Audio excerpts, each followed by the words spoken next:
Assalamualaikum warahmatullahi wabarakatuh. Di video kali ini saya akan menjelaskan tahapan cara pembuatan prosesor. Pada tahapan pertama adalah pemilihan bahan. Langkah pertama yang dilakukan oleh para pembuat prosesor adalah menentukan bahan dasarnya. Bahan yang sering dipakai pada pembuatan prosesor adalah silikon. Bentuk dasar dari silikon adalah batu kristal berwarna biru kehitaman dan mengkilap. Silikon dipilih karena merupakan konduktor atau penghantar listrik yang baik. Pasir, seperempat bagiannya terbentuk dari silikon, yakni unsur kimia yang paling berlimpah di muka bumi ini setelah oksigen. Pasir terutama quartz mempunyai persentase silikon yang tinggi di dalam bentuk silikon dioksida. Dan pasir merupakan bahan pokok untuk memproduksi semikonduktor.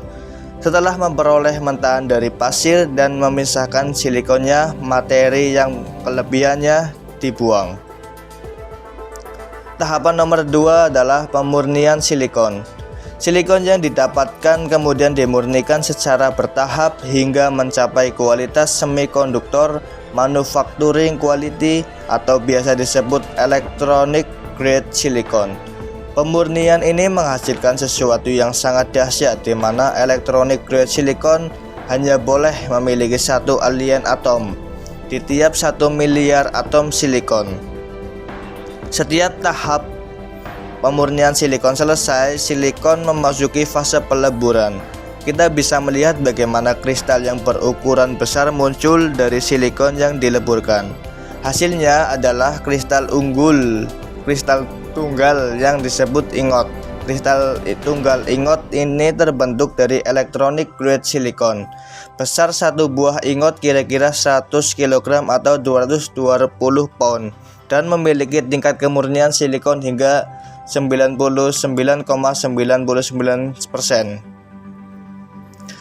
Tahapan ketiga yaitu pengirisan ingot. Ingot memasuki tahap pengirisan. Ingot diiris tipis hingga menghasilkan silikon disk yang disebut wafer. Beberapa ingot dapat berdiri hingga 5 kaki. Ingot juga memiliki ukuran diameter yang berbeda tergantung seberapa besar ukuran wafer yang diperlukan. CPU zaman sekarang biasanya membutuhkan wafer dengan ukuran 300 mm. Setelah diiris, wafer dipoles hingga benar-benar mulus sempurna. Permukaannya menjadi seperti cermin yang sangat-sangat halus. Kenyataannya, Intel tidak memproduksi sendiri ingot dan wafer, melainkan Intel membelinya dari perusahaan third party. Prosesor Intel dengan teknologi 45 nanometer menggunakan wafer dengan ukuran 300 mm 12 inch. Sedangkan saat pertama kali Intel membuat chip, Intel menggunakan wafer dengan ukuran 50 mm atau 2 inch. Wafer diputar dalam tiap tahap ini supaya lapisannya dapat merata, halus, dan tipis. Tahapan keempat, pengaplikasian fotoresist. Cairan warna biru yang dituangkan di atas wafer saat diputar adalah sebuah proses dari fotoresist yang sama seperti yang kita kenal di film atau fotografi. Wafer diputar selama tahap ini untuk membuatnya sangat tipis dan bahkan mengaplikasikan layar fotoresist. Setelah disinari sinar ultraviolet, bidang fotoresist benar-benar hancur lebur, sehingga menampakkan pola fotoresist yang tercipta dari lapisan pelindung. Pola ini merupakan awal dari transistor, interconnect, dan hal yang berhubungan dengan listrik berawal dari sini. Lapisan fotoresist masih melindungi material wafer sehingga tidak akan tersketsa. Bagian yang tidak terlindungi atau akan disketsa dengan bahan kimia. Setelah tersketsa, lapisan fotoresist diangkat dan bentuk yang diinginkan menjadi tampak. Tahapan nomor 5 adalah exposure. Hasil dari fotoresist diekspos ke sinar ultraviolet UV. Reaksi kimianya di-trigger oleh tahap pada proses tersebut. Sama dengan apa yang terjadi pada material film pada sebuah kamera saat Anda menekan tombol shutter. Hasil dari fotoresist yang diekspos ke sinar UV akan bersifat dapat larut. Exposure diselesaikan menggunakan mask yang berfungsi seperti stensil dalam tahap proses ini. Saat digunakan dengan cahaya UV, mask membentuk pola-pola sirkuit yang bervariasi di atas tiap layer dan mikroprosesor. Sebuah lensa di bagian tengah mengurangi image dari mask, sehingga yang dicetak di atas wafer biasanya adalah 4 kali lebih kecil secara linear daripada pola-pola dari mask. Fotoresis yang tersinari kemudian cuci dahulu sebelum melangkah ke tahap selanjutnya. Tahapan nomor 6, ion doping.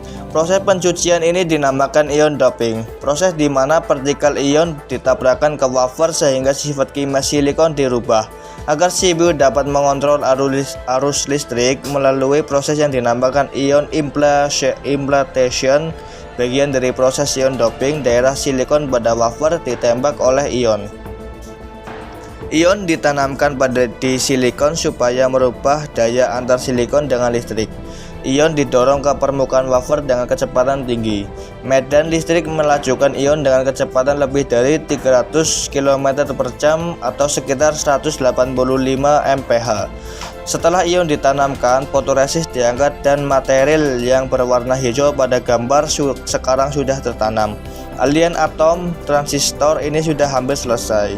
3 lubang setelah tersketsa di lapisan isolasi atau warna ungu kemerahan yang berada di atas transistor.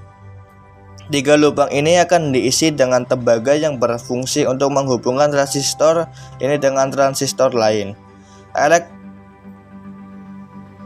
Tahapan nomor 7 yaitu electroplating.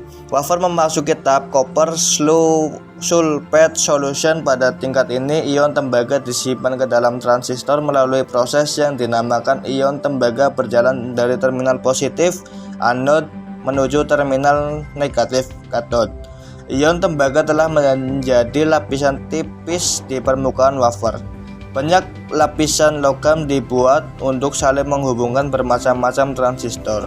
Bagaimana rangkaian hubungan ini disambungkan itu ditentukan oleh teknik arsitektur dan desain tim yang mengembangkan kemampuan masing-masing prosesor. Di mana chip komputer terlihat sangat datar, sebenarnya memiliki lebih dari 20 lapisan untuk membuat sirkuit yang kompleks. Jika kamu melihat dengan kaca pembesar, kamu akan melihat jaringan bentuk sirkuit yang rumit dan transistor yang terlihat futuristik. Tahapan yang ke-8, multi-layered highway system. Di tahapan ini, sebuah pola tes dikirimkan ke tiap-tiap chip, lalu respon dari chip akan dimonitor dan dibandingkan dengan the right answer. Setelah hasil tes menunjukkan bahwa wafer lulus, wafer dipotong menjadi sebuah bagian disebut disk. Disk yang lulus tes akan diikutkan ke tahap selanjutnya. Tahapan ke-9 adalah packaging. Disk yang tidak lulus dibuang, lapisan bawah dan heat spreader dipasang bersama untuk membentuk prosesor. Lapisan hijau yang bawah digunakan untuk membentuk listrik dan mechanical interface untuk prosesor supaya dapat berinteraksi dengan sistem PC. Heat spreader adalah terminal interface, di mana solusi pendinginan diterapkan sehingga prosesor dapat tetap dingin dalam beroperasi. Mikroprosesor adalah produk terkompleks di dunia ini. Faktanya, untuk membuatnya memerlukan ratusan tahap, dan yang kita uraikan sebelumnya hanyalah yang penting saja. Selama tes terakhir untuk prosesor dites karakteristiknya seperti penggunaan daya dan frekuensi maksimumnya. Tahapan nomor 10, binding. Proses dikelompokkan dengan prosesor yang memiliki kemampuan sama. Proses ini dinamakan dengan binding. Binding ditentukan dari frekuensi maksimal prosesor. Kemudian tumpukan prosesor dibagi dan dijual sesuai dengan spesifikasi stabilnya. Prosesor yang sudah dikemas dan dites pergi menuju pabrik, misalnya dipakai Toshiba buat laptopnya atau dijual eceran misalnya di toko komputer. Dan penjelasan yang dapat saya sampaikan semoga bermanfaat untuk kalian semua. Sekian, wassalamualaikum warahmatullahi wabarakatuh.